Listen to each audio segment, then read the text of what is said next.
Hey everyone, welcome back to Ride Zone Bikes, and today we have something pretty exciting to talk about, the brand new 2025 Kawasaki Z400RS. This is Kawasaki's fresh take on the lightweight naked retro segment, and it aims to combine the modern reliability and performance of their 400 platform with a real throwback classic design. Kawasaki has been building some strong momentum with its RS lineup, inspired by the bigger Z900RS and Z650RS, and now they've decided to bring that philosophy into the smaller displacement class. So the big question is, does this bike bring the same charm and identity that its bigger siblings delivered, or is it just a styling exercise? Let's break it down in detail. The first thing that grabs you about the Z400RS is of course the look. Kawasaki has gone all in on the retro aesthetic here. The bike has a round headlight up front, which we can safely assume is LED but designed in such a way that it looks like an old-school lamp.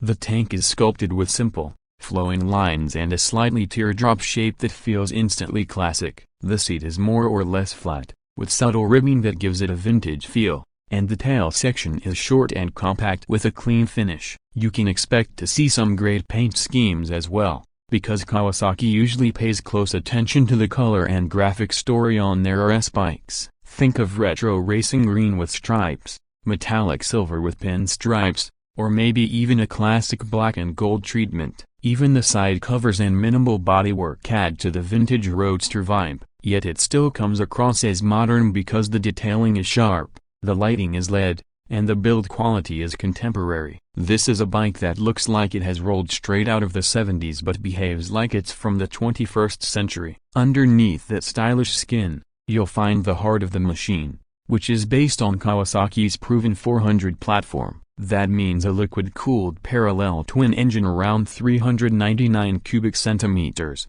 which should deliver smooth and predictable power. While the exact performance numbers for the Z400RS haven't been officially confirmed yet, we can expect it to be very close to what the Z400 and Ninja 400 already produce. That puts it in the range of around mid-40s in horsepower, with torque that feels usable and friendly for real-world riding. This isn't a bike that's about chasing maximum top speed, but it's definitely capable of hitting highway pace and giving you a grin in the twisties. The engine has always been praised for being smooth and responsive, and in this RS format it's likely tuned to deliver a broad and accessible power band that makes it easy for newer riders and still engaging for experienced ones. Handling should be one of the Z400RS's strong points as well. The 400cc class has always been known for lightness and agility, and this bike is no different, with a tubular trellis-style frame providing rigidity and a low overall curb weight.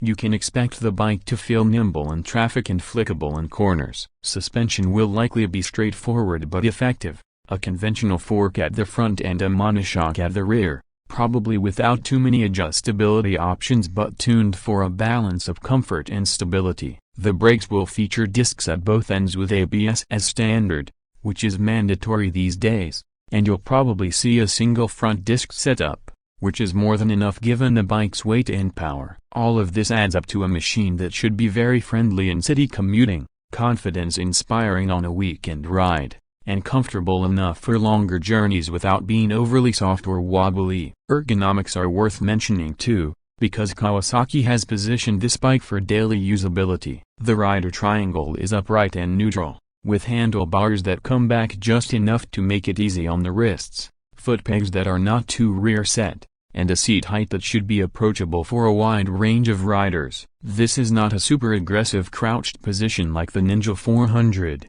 but also not lazy like a cruiser. It's a good middle ground that encourages control while keeping things comfortable. And the instrument cluster is expected to be a neat blend of retro and modern as well. Likely you'll see a round analog dial for either the speedo or the tach, paired with a digital inset display for your trip data, gear position, and fuel gauge. That way it looks vintage at a glance but still delivers the information riders expect in 2025. So what makes the Z400RS stand out in the current crowded small displacement scene? Well, the first and most obvious answer is its styling. Riders who appreciate retro machines often face a tough choice between buying a true vintage bike with all of its maintenance headaches, or a modern bike that might be reliable but lacks character. The Z400RS aims to solve that by giving you modern engineering with classic looks. That is a powerful combination. Add to that Kawasaki's strong dealer and service network,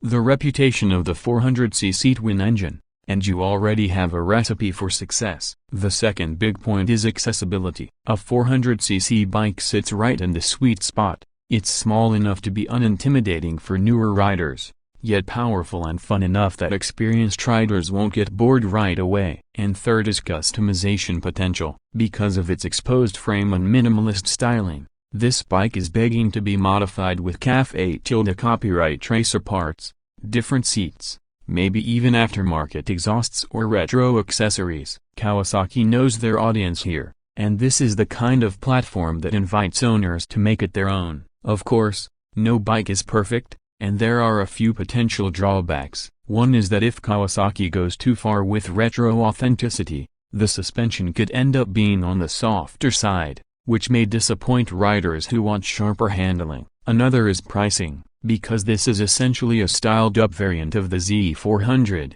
it's likely to be more expensive than the standard naked version. In markets like the US, Europe, or Japan, that premium could push the bike into the $6,000 to $8,500 range before taxes and fees. And in markets with high import duties, it could end up significantly more expensive than riders would like for a 400cc bike. So buyers will have to decide whether the style and exclusivity are worth the premium over the standard Z400 or a competing retro model from another brand. But if Kawasaki gets it right, the Z400RS could be one of those cult favorite machines. It has the looks to turn heads at a copyright tour bike meet, the reliability to be ridden every day without stress, and the usability to work both in the city and out on the open road. It won't be the fastest or the most feature-packed bike in this segment, but it doesn't need to be. What it offers is a balance of character and capability, and that is exactly what many riders are searching for. So,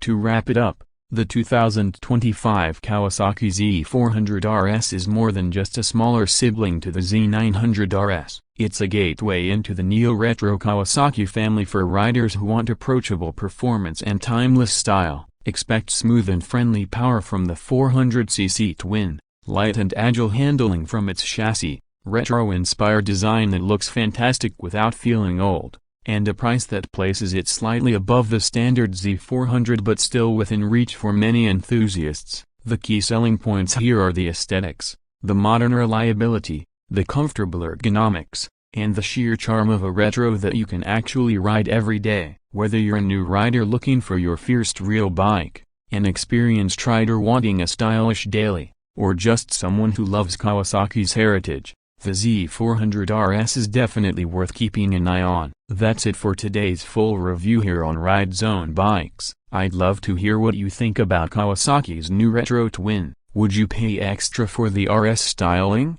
or would you stick with a standard naked 400? Drop your thoughts in the comments below. And as always, if you enjoyed this deep dive, hit like, subscribe, and stay tuned because we'll keep bringing you more reviews of the latest and greatest motorcycles. Until next time, ride safe and ride strong.